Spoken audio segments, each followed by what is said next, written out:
आपल्यासोबत अंबाजोगाई नगर परिषदेचे उपनगराध्यक्ष दिनेश भराडी आहेत. काल सर्वसाधारण सभा पार पडली.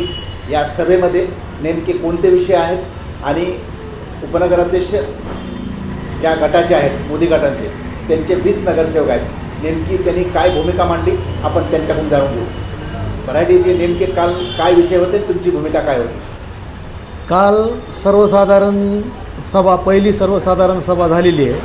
तर त्यात जे विषय होते विद्युत पददिवे देखभाल दुरुस्तीसाठी आणि नवीन पददिवे बसवणे या कामासाठी BSC इन्फ्राटेक प्रायव्हेट लिमिटेड या कंपनीला करारनामा देण्याबाबतचा जो पहिला विषय होता तो त्या कंपनीची जो पूर्ण माहिती घेतली आम्ही त्याच्यात, तर त्यांना मेंटेनन्ससाठी देखभालीसाठी 6 लाख रुपये महिना व मेंटेनन्सचे चार्जेस वेगळे, की तोच खर्च नगरपालिका कर्मचाऱ्यामार्फत आणि आपल्या इथल्या स्थानिक कर्मचाऱ्यामार्फत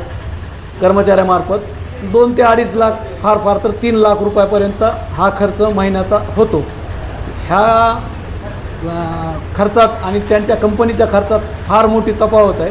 त्याच्यामुळं हा ठराव रद्द करून आपल्या इथल्या शहरातल्या प्रॉपरच्या नागरिकांना कंपनीला तो करार करून द्यावा, ह्यासाठी आम्ही आमची बाजू मांडलेली आहे. ह्याच्यात नगरपालिकेचं आर्थिक नुकसान फार मोठ्या प्रमाणात होत आहे. तर सन्माननीय अध्यक्षांना त्यांनी ह्या आमच्या मागणीला मान्यता दिलेली. दुसरा असा विषय होता मालकीचे भाडे तत्त्वावर दिलेल्या गाळ्याची मुदतवाढ देण्याबाबतचा, की वर्षानुवर्षे त्या गाळ्यात जे लोक व्यापार करत आहेत त्यांच्यावर नुकसान होऊ नये, त्यांच्यावर उपासमारीची वेळ होऊ नये, तिथं आणखीन दुसरा कोणी भाडेकरू त्यापेक्षा आधीप्रमाणे जसं नगरपालिका जनरल बॉडीला जो अधिकार होता की 10% वाढ 15% वाढ तिथल्या परिस्थितीनुसार, तो तशी वाढ करून त्याच आधीच्याच लोकांना तो रिन्युअल करून द्यावे अशी आमची मागणी होती. तो आमचा ठराव आमचं म्हणणं ह्या प्रकारे त्या मीटिंगमध्ये मांडलेलं आहे. पुन्हा तिसरा विषय होता परीट समाज व माळी समाजाच्या स्मशानभूमीसाठी ना हरकत देणे, तर तो आम्ही दिलेला आहे.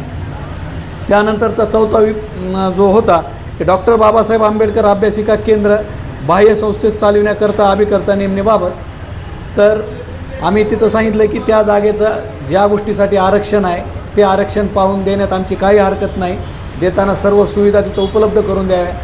तिथं मुलं हे अभ्यासाला येणार असल्यामुळं प्रचंड जास्त संख्येने येणार असल्यामुळं तिथं CCTV वगैरे व्यवस्थित बसवावे, जेणेकरून काही अनौचित प्रकार घडू नये म्हणून आम्ही CCTV बसवून पूर्ण व्यवस्थित अद्ययावत करून ते द्यावे असं आम्ही आमच्या गटातर्फे सांगितलेलं आहे. बाकी वैशिष्ट्यपूर्ण योजनेअंतर्गत नमो उद्यानं विकसित करण्याकरता व्यवस्थापन सल्लागार नेमणे, तर हा शहराच्या विकासाचा भाग होता. त्याच्यामुळं आमची काही हरकत नाही, आम्ही त्या गोष्टीला मान्यता दिलेली आहे. त्यानंतर नगर परिषद आस्थापनेवरील गट ड संवर्गातील व्यापक झालेले पदं पुनर्जीवन करणे हा शासकीय भाग होता. त्याचा कर्मचारी इथं आल्यानंतर नगरपालिकेला त्याचा फायदाच होणार आहे. त्याच्यामुळे त्याला कोणाची हरकत असण्याचा विषयच नाही. त्यानंतर आस्थापनेतील विषय होता एक शिपाई मुकेश बनसील, त्याला बदलीसाठी NOC पाहिजे होती.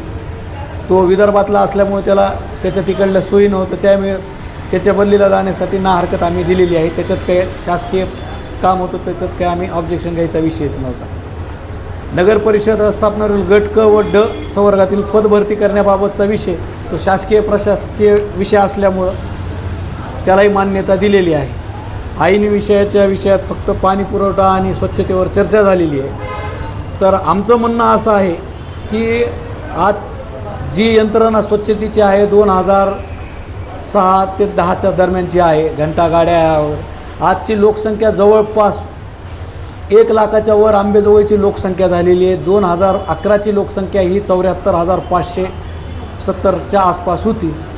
तर प्रत्येक 10,000 नागरिकामागं 28 कर्मचारी पूर्ण सफाईचे लागतात. ह्या हिशोबानं 1 ते 1.25 लाख स्वच्छ नागरिकाच्या लोकसंख्येच्या हिशोबानं कमीत कमी 300 कर्मचारी कमीत कमी असावे लागतात.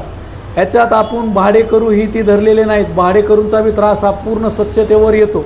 आपल्या नगरपालिकावर येतो त्यांची त्या लोकसंख्येत ज्यांचे काउंट केले जात नाहीत असे भाडे करू, त्यांच्यामुळे ही लोकसंख्या आपली 1.25 ते 1.5 लाखाच्या आसपास जाते. त्यामुळे कमीत कमी 300 ते 400च्या मध्ये कर्मचारी असायला पाहिजेत आणि दर 500 कुटुंबामागं 1 घंटा गाडी.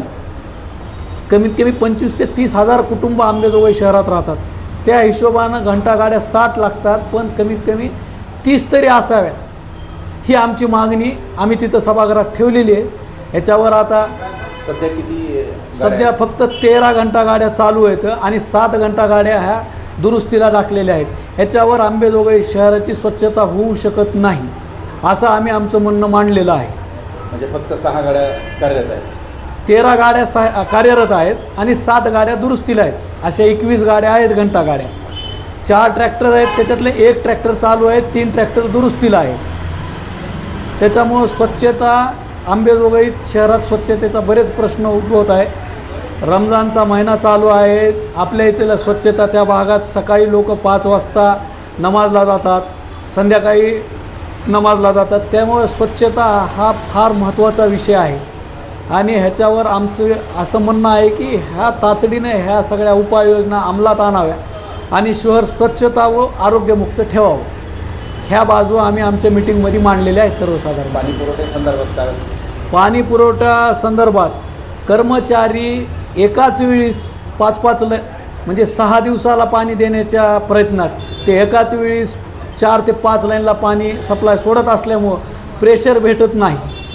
तर त्याच्यावर थोडं नियंत्रण आणण्याची गरज आहे.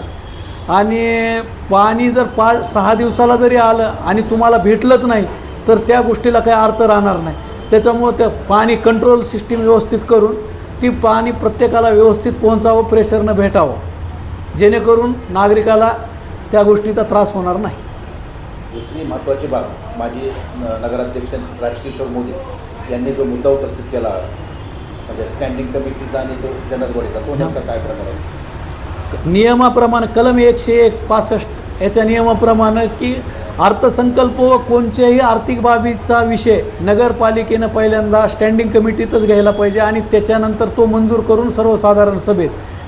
विषय असा आहे की 31 डिसेंबरच्या आत मुख्याधिकाऱ्यानं तो अर्थसंकल्प सादर करावा आणि 15 जानेवारीच्या आत तो स्टँडिंग कमिटीपर्यंत दाखल करावा. पण 15 जानेवारीपर्यंत स्टँडिंग कमिटी ही गठीत झालेली नव्हती, तरी त्यांना 22 जानेवारीला ही गठीत झाली. 22 जानेवारी ते आत्तापर्यंतचा त्यांना काळ होता.